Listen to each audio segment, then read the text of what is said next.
تستحي لا تشوف البرنامج. انا واحد رسمي اتكلم. لما نوصل اليوم انكم انتم تودون بناتكم، وين المسخره هاي صارت؟ بيجامه بارتي ومسخره بارتي ومدري شنو بارتي. هذا راح تشوفونه بالصوره، احط لكم اياه يوم الثلاثاء تشوفونه.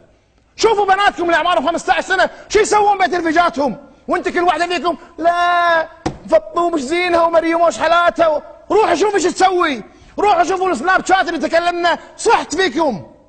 كل واحده فيها قاطه حجابها وتصور. هذا امس اخترقوه وباقوا 20,000 صوره. يلا روحوا صدروا بناتكم الحين. من يتحمل المسؤوليه؟ انت. وانت لما ما مسك تليفونه وقلت له لا شيل السناب شات، هذا خطر يبا، هذا مو زين يا يبا، هذا عيب يا يبا. تعال يا حبيبي، شنو مشكلتك؟ ليش فيك هالمشكله؟ شو اللي تعاني منه؟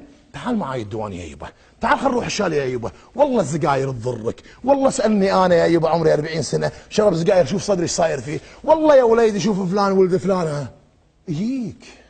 يجيك ولد مو بالطق والبنت مو بالطق. تعبنا ونتكلم. عيالنا قاعد يدمرون قدام عيوننا وكل واحد فيكم لاهي بنفسه. اعضاء مجلس الامه كل واحد لاهي، هذا يقول اسكان وهذا يقول مش عارف ايش. لما المجتمع، انا للاسف اقولها يوم الثلاثاء راح اتكلم كلام صدقني راح يعور وايد ناس، واذا كان هذا الكلام يعور بيتي فانا مستعد اقوله، ما عندي مشكله. في مجال انك تصلح اصلح. اضعف الايمان بلسانك تتكلم، اضعف الايمان قاعد اقول لك انا.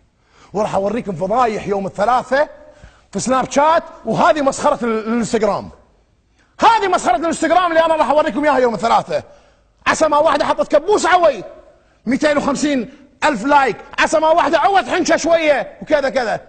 مستانسين، الله عدد الفولو عندي، الله مسويت لي لايك، الله مصوره ما ادري منه. يا سلام، برافو. لا تزعلين يمه، لا تدقين على البرنامج تقولين بنتي صار عمرها 21 سنه ما ادري عن بنتي ومسجله عليها تغيب. انت من ايدك شو سويتي؟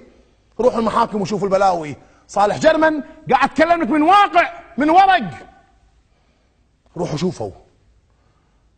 ولدك لما يحط لي لابس كذي و13 سلسله وانت ساكت عنه، خله وطاقي تاتو من هنا لهني وكوع عوارم ساكت.